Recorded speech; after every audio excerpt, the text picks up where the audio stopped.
अपने परिजनों नमस्कार। शांति कुंज गाते तीर्थ की ओर से सभी को ढेर सारी मंगल कामनाएं।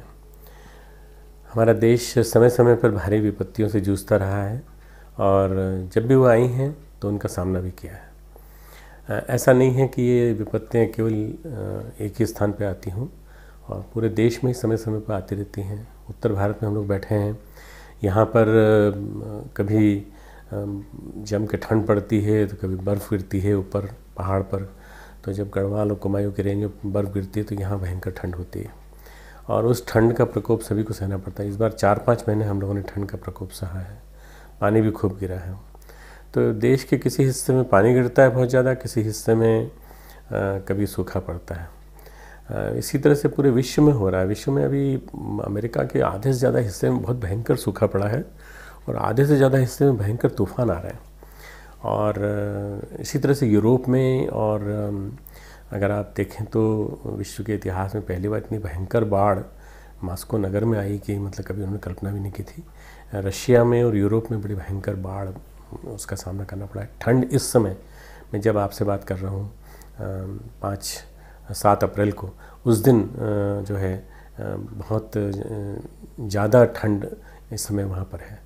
मैं कहने का मतलब ये कि ग्लोबल वार्मिंग और ग्लोबल कूलिंग अल्टरनेट आ रही हैं और इनका प्रभाव सब पे पड़ रहा है। तो हमारे देश में भी थोड़ा सा हमारे क्षेत्र में, मराठवाड़ा के क्षेत्र में, और ऐसा विशेष रूप से उस वाले क्षेत्र में जहाँ हमारे परभनी, जालना, बीड़, उस्मानाबाद, लातूर और औरंगाबाद का जो क्षेत्र है, जो मराठवाड़ा का बेल्ट है, इस क्षेत्र में बहुत भयंकर अकाल की स्थिति आ गई। यहाँ तक कि लोग अपने आसपास के वनों को काटने लगे हैं और पेड़ों को काट के किसी तरह से अपने घर का काम चला रहे हैं। और इसके अलावा फसल सूख गई है, पानी पीने को नहीं है, जब नदियाँ सारी सूख गई, सरोवर सूख गए हैं। जब अप्रैल में ये हालत है, अभी मिड मार्च से अप्रैल तक की हालत हुई है, तो फिर आने वाले मई महीने में को कैसे निकालेंगे? जून के एंड तक बारिश आएगी तो कैसे निकालेंगे? तो इसमें पूरे राष्ट्र की हित की दृष्टि से हम सबका कर्तव्य बनता है कि हम लोग कुछ करें इसके लिए। और मैं समझता हूँ इसका बहुत बड़ा योगदान मनुष्य का भी है। मनुष्य ने भी ज़्यादा से ज़्यादा धरती को फर्टाइल बनाने के अलावा जो भूमि है उससे ज़्यादा से ज़्यादा उपज लेने के लिए उसने पानी का उपयोग किया, दुरुपयोग किया और उतनी पानी की खेती नहीं की। अगर हम पानी की खेती नहीं करेंगे तो पानी कहाँ से पैदा होगा? पानी कहाँ से आएगा? धरती के अंदर पानी कहाँ होगा? पानी की खेती, हार्वेस्टिंग, वाटर हार्वेस्टिंग, इसका प्रोसेस हमारे यहाँ बंद हो जाने की वजह से पुराने ज़माने में बावड़ियाँ बनाते थे, कुएँ बनाते थे, कुएँ को गहरा करते थे, तालाबों को गहरा करते थे। तालाबों की जो मिट्टी होती थी वो घरों में लेपने काम आती थी। सारी प्रोसेस बंद हो गई जब से ये हमारी वैश्वीकरण और शहरीकरण की पद्धति आई है। तो इसकी वजह से ये जो 7-8 ज़िले जिनके मैं नाम बताए, इन ज़िलों में भयंकर अकाल की स्थिति है और ये प्रतिदिन बढ़ती जा रही है। गाँव और कस्बों से ढेरों लोग शहरों की ओर पलायन कर रहे हैं। अब शहर कहाँ जाएंगे तो आप जानते हैं 2 ही शहर हैं, नागपुर और मुंबई, जहाँ इन लोगों का पलायन होगा और साथ में साधन नहीं होंगे तो अभावग्रस्ती लोग कितनी विपरीत परिस्थितियों में जी रहे होंगे आप कल्पना कर सकते हैं। इसका असर काफ़ी लोगों पे, करीब 2-2.5 करोड़ 3 करोड़ लोगों तक हो सकता है, प्रभाव पड़ सकता है। तो हम क्या कर सकते हैं? हो सकता होता है पूरे देश में होता है, होता रहे, हम क्या कर सकते हैं? नहीं, हम लोगों का नागरिक कर्तव्य बनता है कि हम लोग इसमें कुछ करें। गायत्री परिवार के परिजन इस क्षेत्र में कुछ कर सकते हैं। हम लोग एक तो ये कर सकते हैं कि एक तो हम आने वाले समय के लिए, भविष्य के लिए कुछ रणनीति का पालन करें। ये डिज़ास्टर मैनेजमेंट की प्रक्रिया है कि आने वाले समय में कोई डिज़ास्टर और ना आए, इसके लिए पानी का जो अनावश्यक बहना है उसको रोकें। जहाँ भी अनावश्यक बह रहा हो पानी को बचाएं। टैंकर्स की व्यवस्था सरकार ने की है, टैंकर जगह जगह पहुंचाने की व्यवस्था की है, पर ये केवल एक तरह से 1 चम्मच पानी पिलाने के बराबर है। किसी के मुंह में आप पानी दे दीजिए 1 चम्मच, उससे काम नहीं चलेगा। ये तो दैनंदिन आवश्यकता है हमारी और पानी के बिना काम चलेगा नहीं। तो अगला युद्ध ऐसा कहते हैं कि अगर होगा तो पानी के ऊपर होगा। अगर ऐसी कोई परिस्थिति आ गई तो आने वाले दिनों में मारकाट मच जाए आपस में, तो आप आश्चर्य मत करिएगा। मुंबई जैसी महानगरी में भी पानी का संकट पैदा हो सकता है। एक उपाय जनता खोज रही है, वैज्ञानिक खोज रहे हैं, सब खोज रहे हैं कि समुद्र के खारे पानी को नमकीन से मीठा बनाया जाए। दूसरा ये खोज रहे हैं कि हम जगह जगह स्थानों पर हम आइसोटोप के माध्यम से हार्वेस्टिंग कर करके जो जल के स्रोत हैं उनको पुनर्जीवित करें। और एक और जो प्रोसेस चल रही है वो ये चल रही है कि हम जहाँ तक हो सके जल की खेती के जगह जगह प्रयोग करें। पर ये सब दूरगामी प्रोसेस हैं, दूरगामी पद्धति हैं। पहले तो ये कि जो पानी का ज़्यादा से ज़्यादा दुरुपयोग होता है ऐसी खेती को हम लोग बंद करें, ऐसे खेती में हम लोग ज़्यादा ध्यान न दें और ज़्यादा से ज़्यादा हम लोग पानी को बचाने की कोशिश करें ताकि पीने का पानी सुलभ रहे, दुर्लभ ना हो। दूसरा काम हम ये कर सकते हैं कि हम आने वाले 3-4 महीनों के लिए, जब तक वर्षा का पानी, भारत पूरी तरह से मानसून पर निर्भर है, मानसून की वर्षा नहीं होगी तब तक ये परिस्थितियाँ बनी रहेंगी विषम। गायत्री परिवार ये प्रयास करेगा कि टैंकर्स के माध्यम से और ज़्यादा जल स्थान स्थान पर पहुँचाने की कोशिश करें। पर कहाँ से जल लाएगा, उसको भी तो जल कहीं ना कहीं से लाना पड़ेगा। तो मैं ये चाहता हूँ कि पूरे देश के नागरिक इसमें हिस्सेदारी करें और पूरे देश के नागरिक मिलजुल करके प्रयास करें कि हम सब मिलकर के एक फ़ंड इकट्ठा करें। वेद माता गायत्री ट्रस्ट के नाम उस फंड को आप जमा करिए और हम लोग व्यवस्था बनाएंगे कि पूरे जो महाराष्ट्र के अन्य नज़दीक के ज़िले हैं, ये जो मराठवाड़ा का जो केंद्रीय बेल्ट है, ये कपास पैदा करता है, ये कैश क्रॉप पैदा करता है। तो कैश क्रॉप के चक्कर में क्या हुआ है कि बहुत सारी चीज़ों को भूल गए, नियमों को भूल गए, प्रकृति के नियमों को भूल गए। प्रकृति बहुत विक्षुब्ध हो रही है, नाराज़ हो रही है और उसी का ये परिणाम है कि ज़मीन आज पानी देने से मना कर रही है। ज़मीन में पानी 500-500, 700-700, 2,000 फीट तक चला गया है। मराठवाड़ा के बड़े ऊंचे पठार है, पूरा का पूरा बेल्ट ये मेरा देखा हुआ है और मैं जानता हूँ कि इन सब बेल्ट में पानी तब रुकेगा जब रोकने के प्रयास किए जाएंगे। हम क्या करें कि हम इसके लिए एक पूरा फंड खड़ा करें और इसके लिए अभी से हम लोग प्रयास करें। पूरे भारत के हर ज़िले के कार्यकर्ताओं को अपने यहाँ से इसके लिए अनुदान देना चाहिए और वो अनुदान दें, अनुदान भेजें और इसके लिए वेद माता गायत्री ट्रस्ट के नाम और नीचे लिख दें उसमें कि ये विशेष रूप से आपदा प्रबंधन के लिए, आपदा प्रबंधन महाराष्ट्र, इतना आप लिख दें बस। और इतना अगर आप भेज देते हैं तो इस राशि का सदुपयोग, सुनियोजन और पूरा ऑडिट की प्रक्रिया को हम संपन्न करेंगे और इसका हम सुनियोजन करेंगे। हमारी टीम यहाँ से जाएंगी, एक टीम सर्वे करने जा चुकी है, एक टीम हमारी रवाना हो रही है, शीघ्र रवाना हो रही है। हम लोग प्रयास करेंगे कि ये जल का संकट जल्दी से जल्दी दूर हो और जितने लोगों की जान हम बचा सकते हैं उतने लोगों की जान हम बचाएं। जितने लोगों का एक्सोडस हो रहा है, जो पलायन कर रहे हैं, इनका पलायन भी हम लोग रोक सकें तो हम रोकेंगे और उनको लोकल स्थान पर रोजगार दिलाने की कोशिश करेंगे। सरकार अपना काम करती है, जनता को अपना काम करना चाहिए, धर्मतंत्र को अपना काम करना चाहिए। हम धर्मतंत्र के माध्यम से क्या कर सकते हैं, आप अपना एक दिन का अन्न, सब महीने भर में एक दिन का अन्न आप मत लीजिए और वो उस एक दिन के अन्न को आप रोक करके उसका हिस्सा आप इसके लिए निकाल दीजिए। बस इतना अगर देशवासी पूरे करने लगे तो ये इसमें सारी व्यवस्था बन जाएगी हमारी। दूसरा काम हम लोग कर सकते हैं कि जहाँ जहाँ यज्ञ हों, जहाँ जहाँ गायत्री यज्ञ होते हों, जहाँ जहाँ कुंडी यज्ञ, दीप यज्ञ इत्यादि संपन्न होते हों, वहाँ पर हम लोग वरुण गायत्री मंत्र की आहुति अवश्य रूप से दें और कम से कम हम लोग 11 आहुतियाँ वरुण गायत्री मंत्र की दें।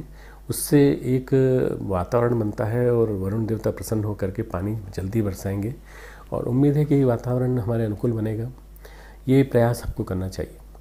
जो हमारे महाराष्ट्र के और गुजरात के और अन्य मध्य प्रदेश के लगे हुए एडजॉइनिंग बेल्ट के जो यूथ ग्रुप के युवा मंडलों के, प्रज्ञा मंडलों के, महिला मंडलों के सदस्य हैं, उन सबको ये करना चाहिए कि मेरा ये संदेश सुनने के बाद इसको ये मानते हुए कि ये युग की पुकार है, युग धर्म है कि हमारे कई भाई परेशान हैं, कई गरीब लोग और कई ऐसे जिनके पास सुविधाएं नहीं हैं, वो भी परेशान हैं। जो टैंकर मंगा लेते हैं पैसा दे के वो तो मंगा सकते हैं, पर जिनके पास नहीं है वो क्या करेंगे। तो वो इसके लिए एक अवेयरनेस, जागरूकता का अभियान फैलाएं और आगे ऐसी परिस्थितियाँ ना आए उसके लिए हम क्या कर सकते हैं। जहाँ जहाँ डैम्स हैं, जहाँ जहाँ नहरें हैं, वहाँ पानी रोक करके उसकी व्यवस्था ऐसे बनाई जाए कि अभी उनका उपयोग कैश क्रॉप में ना हो करके जनता की क्षुधा, जनता की पिपासा, प्यास को पूरा करने में हो। तो मैं समझता हूँ कि एक सामयिक युग धर्म पूरा किया जा सकता है। तो आध्यात्मिक उपचार और भौतिक जगत के उपचार, अगर ये दोनों जगह के दोनों उपचार चलते रहे तो मुझे पूरी उम्मीद है कि हम इस संकट से पार पा जाएंगे। आज 7 अप्रैल है और 8 अप्रैल से ये लेकर के लगभग हम लोगों को 30 जून तक प्रयास का निरंतर जारी रखना पड़ेंगे। मतलब 2 महीने जून के, मई जून के और एक 20 दिन इसके, यानी यदि हमने 60-20-80 दिन हमने पुरुषार्थ कर लिया, मेहनत कर ली, तो निश्चित रूप से आने वाले समय में समझिए कि कोई परेशानी नहीं रहेगी। फिर हम इस प्रोसेस को, जल की खेती के प्रोसेस को फिर हम पूरे देश में और सक्रिय करेंगे और गतिशील करेंगे और इसकी यूनिट्स जगह जगह लगाएंगे ताकि पानी रुके। और पानी जितना बरसता है वो रुकने के बाद फिर आपका देखिए, इसी आपके मराठवाड़ा बेल्ट में कभी 2 साल 3 साल पहले भयंकर बाढ़ आई थी। बाढ़ आने के 2-3 साल बाद एक भयंकर सूखा आया, दुर्भिक्ष आया है। इसको रोका जा सकता है, इस चक्र को रोका जा सकता है यदि हम लोग सब मिलजुल करके प्रयास करें तो मेरी आप सबसे गुजारिश है, आप सबसे गुरुदेव माता जी के नाम पर अनुरोध करता हूँ कि आप अपने हृदय से उदारतापूर्वक निकालना चालू करें। जितना मैं तो मिनिमम बताया है कि मिनिमम आप अंशदान इतना दे सकते हैं। अगर आप अपने आसपास के बेल्ट में नागपुर के लोगों से प्रार्थना है, अमरावती के लोगों से प्रार्थना है, हमारे कोल्हापुर और जो आसपास का बेल्ट है, हैदराबाद का बेल्ट है, हमारा मुंबई का बेल्ट है, इस बेल्ट के लोगों से प्रार्थना है कि ये लोग वहाँ पहुँचें। और कुछ नहीं तो महीने में अगर 2-3 दिन का भी समय अगर आप वहाँ दे देंगे तो आपके पुरुषार्थ से, आपके समयदान से वहाँ कुछ न कुछ व्यवस्था बनने लगेगी और लोगों का कष्ट जो है, लोगों का दुख जो है वो दूर होगा। अगर हम लोगों का दुख दूर करते हैं तो हम एक प्रकार से भगवान की उपासना करते हैं। गायत्री वेद माता है, गायत्री देव माता है, गायत्री विश्व माता है। और गायत्री हमें दूसरों की सेवा करना सिखाती है। गायत्री ये सिखाती है हम दूसरों का दुख दर्द समझें। गायत्री केवल माला करने और जप करने और अनुष्ठान करने का नाम नहीं है। अनुष्ठान करिए, जप करिए, प्रार्थना करिए, आप अपनी एक माला और जोड़ दीजिए अपने जप में, और वह है दुर्भिक्ष निवारण के लिए, और वह है आपदाओं के संभावित विभीषिकाओं के निवारण के लिए। वही प्रार्थना करिए आप।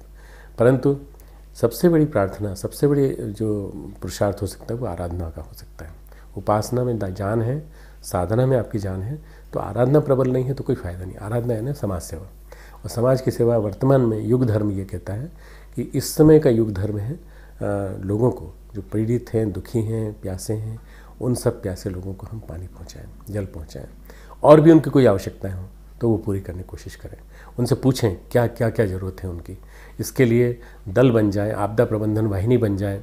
यदि हम पुणे लेवल पर, मुंबई लेवल पर, यदि हम अपने परभणी लेवल पर, यदि हम अपने औरंगाबाद के लेवल पर, जो आपका प्रमुख क्षेत्र है बीच का, इसके लेवल पे युवा मंडलों को जागृत करके अगर कुछ कर सके तो मित्रों, गायत्री परिवार के नाम को लोग भूरी भूरी सराहना करेंगे और उसको बार बार याद करेंगे और कहेंगे गायत्री परिवार ने हमारी जान बचाई। गायत्री परिवार सही अर्थों में प्रशंसनीय है। गायत्री परिवार की हर चीज़, हर कार्य प्रशंसनीय है और आपको हर कार्य में भविष्य में सब लोगों को सहयोग मिलेगा। मेरा हृदय, मेरी पारमार्थिक भावनाएँ, मेरी संवेदनाएँ महाराष्ट्र के उन सब लोगों के लिए है जो इस संकट से जूझ रहे हैं। भारत में जहाँ कहीं भी संकट आए वहाँ हम सब लोगों को आगे आना चाहिए। विश्व भर में कहीं भी संकट आए हमको प्रार्थना करनी चाहिए, पर भारत में जहाँ कहीं भी संकट आए वहाँ हम सब भारतवासियों का एक कर्तव्य बनता है कि हम लोग किस तरह से मदद कर सकते हैं। वरुण गायत्री का जप, वरुण गायत्री का पाठ, वरुण गायत्री का के माध्यम से आहुति है। गायत्री मंत्र की एक अतिरिक्त माला प्रतिदिन, महामृत्युंजय मंत्र की एक अतिरिक्त माला प्रतिदिन, और इसके अलावा आप साथ साथ जो कर सकते हैं वो ये जल की खेती के प्रयोगों को और अन्य वैकल्पिक प्रयोगों को बढ़ावा देने की प्रोसेस को करें। मैं समझता हूँ कि इतना यदि आप करते रहेंगे तो हम लोग इस संकट को पार कर जाएंगे। मुश्किल से 60-70 दिन का संकट है, पर ये स्थायी संकट बन सकता है आने वाले दिनों में पूरे देश में। मैं तो एक चेतावनी दे रहा हूँ आपको कि आज ये 8 जिलों में आया है महाराष्ट्र के, आने वाले दिनों में दक्षिण भारत में आ सकता है, कभी भी उत्तर भारत में आ सकता है, बिहार, उत्तर प्रदेश, पूर्वी उत्तर प्रदेश में निरंतर आता रहता है। हम सब जगह यही प्रयास करते हैं, जागृति लाने का प्रयास करते हैं। हमारा काम है जन जागृति, और जन जागृति ला करके यदि हम कोशिश करेंगे तो मैं समझता हूँ कि संकट को हम पार कर जाएंगे। मुझे पूरी उम्मीद है पूरा देश मेरी इस आह्वान को सुनेगा। श्री वेद माता गायत्री ट्रस्ट, शांति कुंज, हरिद्वार, इस नाम से आप अपनी राशि भेज सकते हैं। इसका पूरा ऑडिट रखा जाएगा, इसका पूरा हिसाब रखा जाएगा, और जैसे कि वेद माता के रेट्स का काउंटिंग होता है, और ये पूरे चैरिटेबल फिलैंथ्रोपिक कॉजेज़ में यूज़ होगा। जो यहाँ से आपदा प्रबंधन की वाहिनी जाएगी उसके माध्यम से सारे देश के इन प्रभावित क्षेत्र के इलाकों में इस अंशदान को यूज़ किया जाएगा, और अभी विशुद्ध रूप से वहीं के लिए उपयोग किया जाएगा, और देखते देखते इस संकट को हम पार कर जाएंगे। परम पूज्य गुरुदेव परमवंदनीय माता जी से प्रार्थना है कि वे हमें इस संकट से पार कराएं। आप सबके मंगल की प्रार्थना।